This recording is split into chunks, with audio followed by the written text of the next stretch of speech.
Орман өрттерін алдын алу және олармен күрес жұмыстарын бізде коммуналдық орман шаруашылығы мекемелерімен жүзеге асырылады.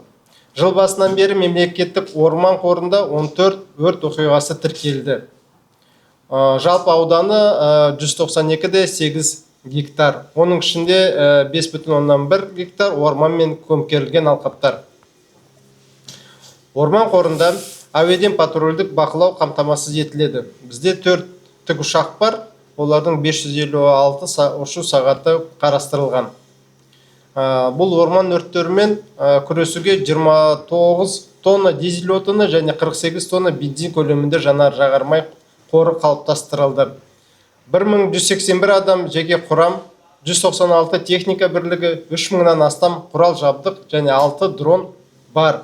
Сонымен қатар бізде дрондар тағы 26 дрон сатып алу сатысында, ол жоспарланған. Биыл жылдың аяғына дейін осы 26 дронды тағы сатып аламыз. Ағымдағы жылы 62 шақырым минералдандырылған жолақ жырту, сондай-ақ ұзындығы 540 шақырым болатын қолданыстағы жолақтарға күтім жасау жоспарланған.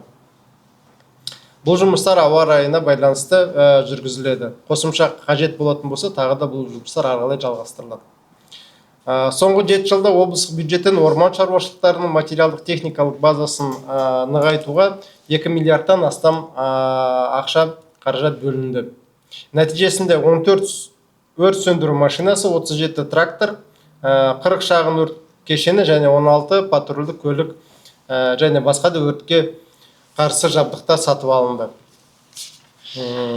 Осылайша нормативтер кезең-кезегімен орындалып жатыр. Айта кету керек, биылғы жылы сәуір айында жаңа нормативтер қабылданды. Сол нормативтерға сәйкес жабдықтар мен техниканың саны ұлғайды. Сондықтан біз жыл сайын тиісті қаражаттарды бөліп, техника мен құрал жабдықтар жабдықтау бойынша жұмыстарды жалғастырып жатырмыз. Мысалы, айта кеткенде, өткен жылы жалпы құны 202 миллион теңгеден астам 5 шынжыр табанды трактор сатып алынды. Ағымдағы жылы 184 миллион теңгеге 3 вахталық автокөлік алынды. Сонымен қатар өнеркәсіптік дамыту қоры акционерлік қоғамы арқылы лизингпен қаржыландыру аясында жалпы сомасы 3,9 миллиард теңгеге тағы да 110 техника сатып алу жоспарланған. Бұл жұмыстар қазір таңда жүргізілуде. Егер біздің техниканы әкелетін мекемелер жұмыстарын бәрі толық орындайтын болса, жылдың аяғына дейін бұл жұмыстардың бәрі орындалады.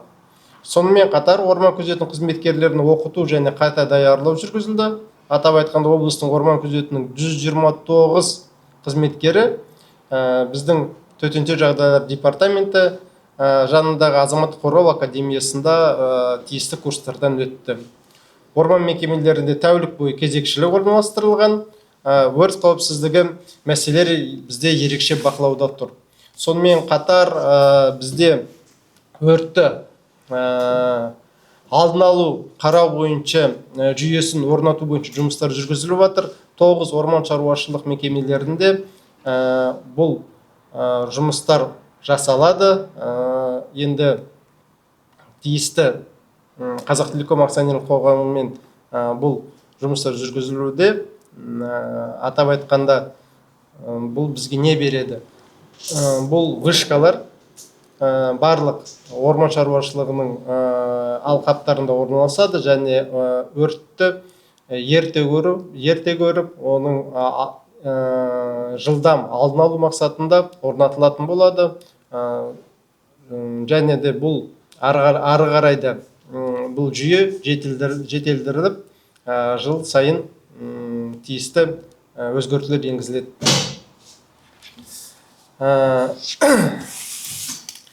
Дорогие, уважаемые участники брифинга, всем известно, что наша область является очень богатая на природные ресурсы, особенно на такие, как лес.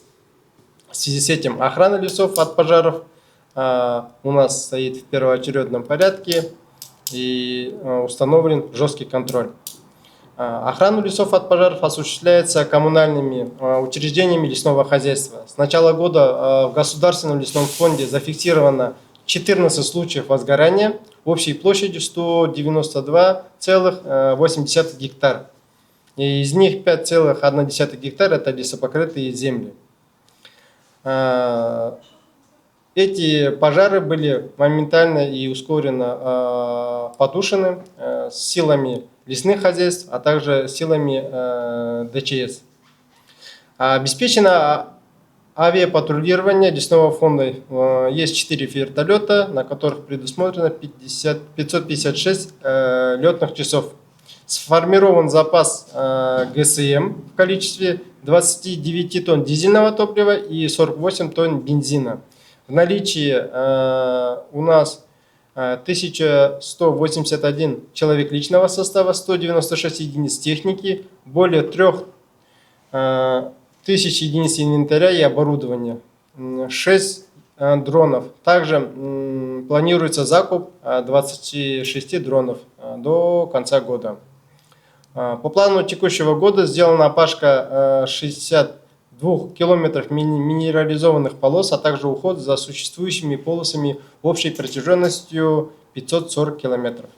Эти работы проводятся в зависимости от погодных условий. За последние 7 лет из областного бюджета было выделено 2 миллиарда 162 миллионов тенге на укрепление материально-технической базы лесных хозяйств. Всего было приобретено 14 единиц пожарных машин, 37 единиц тракторов, из них 23 единиц гусеничных, 14 единиц колесных, 40 единиц малых пожарных комплексов, 16 единиц патрульных машин и прочее противопожарное оборудование.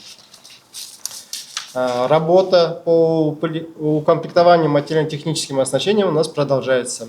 В прошлом году было приобретено 5 гусеничных тракторов на сумму 202,5 миллионов тенге. В текущем году приобретено 3 вахтовых автомобиля на сумму 184 миллионов тенге. Запланировано приобретение еще 110 единиц техники в рамках лизингового финансирования через акционерное общество Фонд развития промышленности на сумму 3,9 миллиардов тенге. Необходимо также сказать, что в текущем году в апреле месяце был принят новый норматив лесным хозяйством по обеспечению материально-техническим оснащением, и количество техники увеличилось. В связи с этим мы, получается, ежегодно планово исполняем норматив. И на это выделяются соответствующие средства, и мы постепенно закупаем технику. Также проведено обучение и переподготовка сотрудников лесной охраны. В частности, 129 работников лесной охраны прошли обучение в Академии гражданской защиты при Департаменте чрезвычайных ситуаций нашей области. В лесных учреждениях организовано круглосуточное дежурство. Ваши вопросы пожарной безопасности находятся у нас на постоянном контроле. Также необходимо отметить, что в 9 лесных хозяйств будет установлена система раннего обнаружения пожаров. Это будут вышки, на которых будет установлено оборудование с видеокамерами и датчиками, которые будут передаваться в случае обнаружения пожара, сигнал будет передаваться диспетчерам в лесных хозяйств, и, соответственно, будет направлен соответствующий ближайший экипаж для обнаружения данного возгорания. Данная работа продолжается. Да, если есть вопросы. Баяндамаңызға көп рахмет. Әріптестер, сұрақ жауапқа көшпес бұрын еске сала кетейін, брифинг өңірлік коммуникациялар қызметінің инстаграмдағы парақшасында тікелей эфирде көрсетіліп жатыр. Келе алмаған журналистер қосылып өз сұрақтарын жолдай алады. Переходим ко второй части нашего брифинга. Коллеги, если есть вопросы, можете задать. Мен өлкем және Бұқара Ньюс сайтының тілшісімін. Сізге бірінші сұрақ. Осы жақында ғана бір-екі күн бұрын құқық қорғау органдарының мәліметінше Ұлан ауданында 2 жылдан бері заңсыз алтын өндірумен айналысқан азаматтар құрықталды. Осыған байланысты сұрақ, аталған кезең ішінде тиісті мемлекеттік органдар жергілікті атқарушы билік пен әкімдік тарапынан қандай да бір бақылау немесе тексеру жұмыстары жүргізілмеген бе? Бұл жақсы сұрақ, алайда бұл сұрақ алтынды заңсыз қазу, алу деген бойынша сұрақтар біздің басқарманың құзыретіне кірмейді. Бұл сұрақтар мына кәсіпкерлік басқармасы бар. Сол басқарманың сұрақтары болып есептеледі және құқық қорғау органдарына. Сіздер жауап бере алмайсыздар ма сонда? Бұны сіздің должностыңызда жазып тұр, табиғи ресурстар және табиғат пайдалануды реттеу басқармасы. Табиғи ресурстарға кірмейді ме? Бұл табиғи ресурстардың біздің басқарманың компетенциясы болады ғой, функционалдық міндеттеріне кірмейтін болып табылады. Жаңағы судың ластануы, жердің қазылуы сіздердің міндеттеріңіз. Жердің қазылуы ол қаралмайды. Судың ластануы ол жақсы, ағаш шабуыл болсын, ағаштың шабуылына келейік. Екінші сұрақ, жолда әсіресе Риддер қаласы мен өзге елді мекендер арасында ағаш тиеген жүк көліктерін жиі кездестіреміз. Осыған байланысты біздің өңірде ағаш кесуге қандай мекемелерге немесе компанияларға рұқсат берілген? Жалпы орман қорының жағдайы алдыңғы жылдармен салыстырғанда жақсарып келе ме, әлде керісінше ағаштың азаю үрдісі байқалама? Бұл сұраққа әрине мен жауап береміз. Бұл бізде Риддер болсын, Алтай ауданы болсын, бізде орманды шабу бойынша, ағаштарды өңдеу бойынша, дайындау бойынша арнайы мекемелер бар. Бұл мекемелер жеке кәсіпкерлер.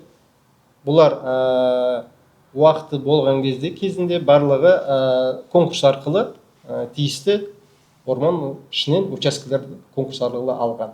Бұлардың міндеттері бұл ағаштарды, тоғайларды оны кесіп өңдеу болып табылады. Олар үйтіп өз міндеттерін атқармайтын болса, онда біз мемлекеттік органдар ретінде бұл берілген конкурс арқылы берген орман алқаптарын қайтадан үкіметке қайтарамыз. Сондықтан олар өз міндеттерін орындауда. Енді жалпы орман қорының жағдайы алдыңғы жылдармен салыстырғанда жақсарып келе ме, әлде керісінше ағаштың азаю үрдісі байқалама? Біз мына президенттің тапсырмасы бар, орман алқаптарын 2 миллиард егу бойынша. Біз бұл жұмыстарды жалғастырып жатырмыз. Жылдан жылға біздің орман алқаптарын ұлғайту бойынша жұмыстары жылдан жылға ол ұлғайып келеді. Мысалы, былтырғы жылдан салыстырғанда биылғы жылдан көп, келесі тағы 2 жылда одан сайын көп болады. Біз мысалы биыл мысалы көктемде ектік, күзде егеміз, келесі жылы тағы да сол жұмыстарды ары қарай да жалғастырамыз. Келесі осы биыл Риддер қаласында қанша өрт тіркелді, жалпы бұл жақтағы өрттерді сөндіруге қажетті техника саны жеткілікті ме? Биыл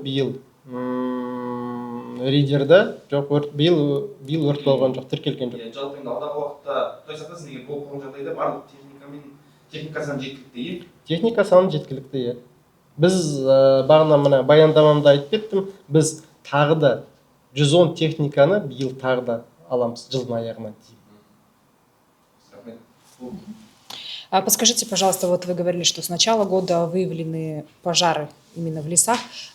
Скажите, какие причины в основном были выявлены? В основном причины это получается в летний период. У нас есть такие регионы, как район Самар, район Уланский район. Там получается больше всего пожаров было из-за гроз.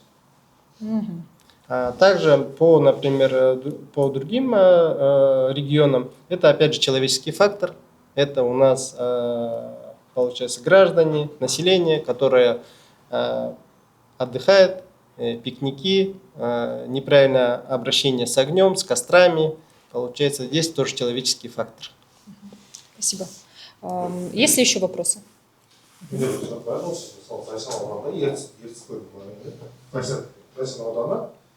Қарайтыз көлдің маңында жыл сайын 4 рет өрт шығып жатыр. Өзіңіз білесіз, ол жерде жаңағы балықшылармен де күрес болып жатыр. Соларға қарсы қандай да бір шешім шығару жоспарда бар ма? Соларға күресте мысалы жыл сайын өрт шыға береді, мысалы ресурс именно бір жерге ғана кетеді сіздерде. Бір жер ғана өрт өтеді. Сол жермен қандай да бір глобальный бір шешім қабылдау жоспарда бар ма? Енді биыл айтатын болсақ, биыл міне сол ертіс өзенінің бойынан өрт кеткен болатын көктем айында. Мына Зайсан бойынша орада ол өрт шығу себептері анықталып, тиісті тұлғалар олар әкімшілік жауапкершілікке тартылды. Бұл ретте бізде о жерден әрқашан, әр кезде патруль бар. Солар өз патрульдарын жүзеге асырады жұмыстарын, сол жерде жүреді. Сонымен қатар мен міне бағана айтып кеткендей, біз сол маңайдың барлығына өртті алдын алу жүйесі бойынша вышкамен камераларды орнатамыз. Соларды орнатқан біздің ойымызша сол орнатқу кезінде біз алдын ала бәрін қарап отырамыз деп есептейміз. Кім кірді, кім қалай болды, ол барлығы мына камераға кіріп отырады деп ойлаймыз. Себебі бұл жүйені біз мысалы қазіргі таңда ол тек мысалы өрт шыққанын ғана анықтайтын болса, мүмкін біз ары қарай оны жетілдіріп барлық онлайн уақытында кім кірді, кім жүр, соның бәрін қарап неме істеп жатқанын қараймыз деп сөйтіп есептейміз. Олай видеокамералар және сіздерде, по-моему, спутник арқылы тоже бақылау. Спутник арқылы, бұл бойынша бізде ол мына төтенше жағдай министрлігі бойынша олардың спутник арқылы қарап отырады. Олар нақты болған кезде бірақ анықтайды ғой. Соның барлығына хабар береді, бәрі жұмыс істей кетеді. Басқа сұрақтар жоқ болса, брифингті тәмамдаймыз. Сау болыңыздар.